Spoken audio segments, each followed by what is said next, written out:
Apakah sekolah benar-benar mencerdaskan kita? Atau mungkin sekolah yang kita kenal justru membentuk kita menjadi sekadar produk? Di video ini kita akan membahas buku Sekolah Itu Candu karya Roem Topatimasang yang mengkritik sistem pendidikan formal yang ada dan menawarkan sudut pandang segar tentang apa sebenarnya tujuan pendidikan itu. Kata sekolah berasal dari kata Yunani kuno skole yang berarti waktu luang untuk belajar. Dari asalnya yang sederhana, sekolah berevolusi menjadi institusi besar. Awalnya, sekolah adalah tempat kebebasan. Orang-orang Yunani menggunakan waktu luang mereka untuk belajar hal-hal yang memang ingin mereka ketahui. Tapi seiring waktu, sekolah menjadi institusi yang mengikat dan penuh dengan aturan. Bayangkan jika kita bisa kembali ke konsep awal, sekolah sebagai tempat belajar yang bebas, tanpa aturan ketat.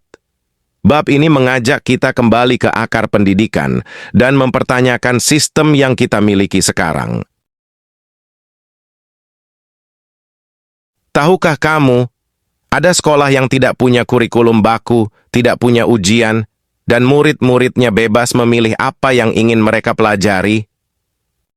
Di seluruh dunia, ada berbagai bentuk sekolah alternatif, dari Universitas Rockefeller yang bebas aturan di New York hingga sekolah tanpa dinding di London.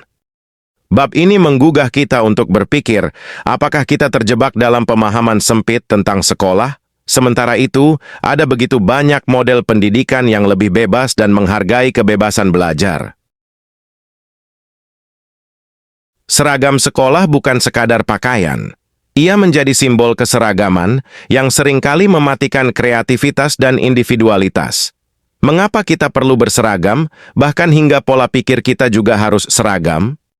Topatimasang mempertanyakan, apakah keseragaman ini baik untuk pendidikan? Ataukah justru menghambat perkembangan unik setiap individu? Di banyak tempat, pendidikan dianggap sebagai solusi untuk memajukan bangsa. Namun, bagaimana jika pendidikan formal justru menjadi masalah itu sendiri? Sekolah-sekolah seringkali dipandang sebagai pilar penting dalam membentuk masyarakat yang lebih baik. Tetapi, apa yang terjadi ketika sekolah justru menjadi alat kekuasaan yang menekan pikiran anak-anak, menjadikan mereka objek yang harus mengikuti aturan yang sudah ditentukan tanpa banyak ruang untuk berpikir kritis? Ada anggapan bahwa sekolah bertujuan untuk mempersiapkan siswa menjadi pekerja yang siap terjun ke dunia industri. Dengan menargetkan lulusan yang bisa langsung bekerja, kita seolah-olah memandang pendidikan hanya sebagai alat untuk mencapai tujuan ekonomi. Sistem pendidikan kita kerap kali lebih menekankan pada efisiensi dan standar yang harus dipenuhi, mirip dengan cara kerja di sebuah perusahaan.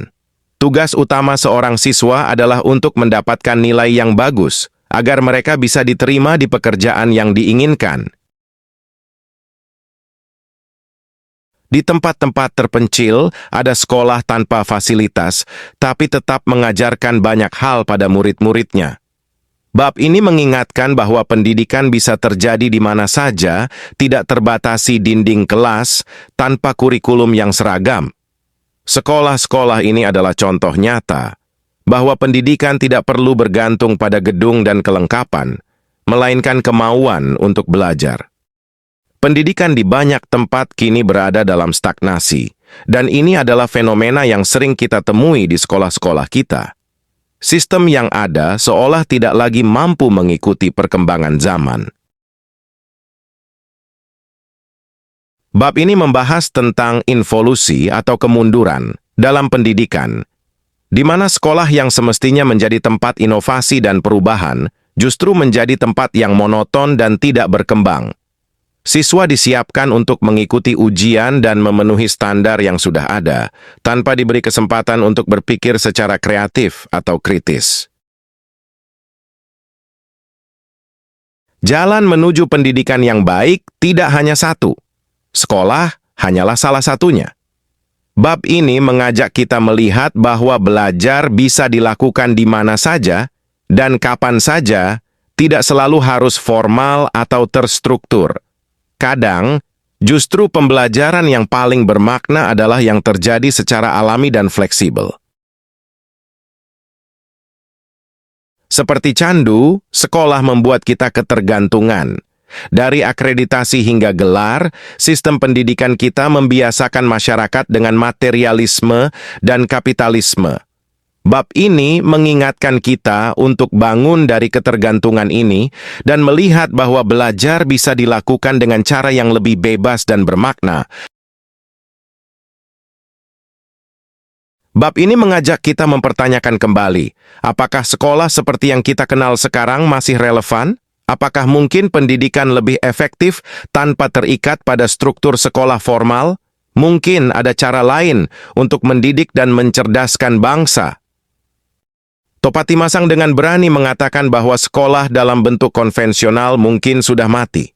Sistem pendidikan yang lama mungkin tidak lagi mampu memenuhi kebutuhan masyarakat modern.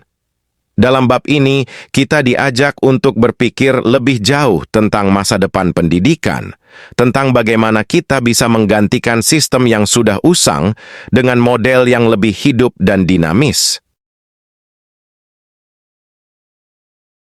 Bab terakhir ini membahas berbagai alternatif yang bisa kita pilih untuk menggantikan sistem pendidikan yang sudah usang.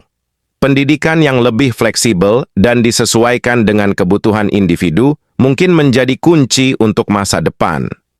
Dalam dunia yang semakin berubah, pendidikan harus mampu beradaptasi dengan kebutuhan anak-anak, bukan membatasi mereka dengan kurikulum yang statis.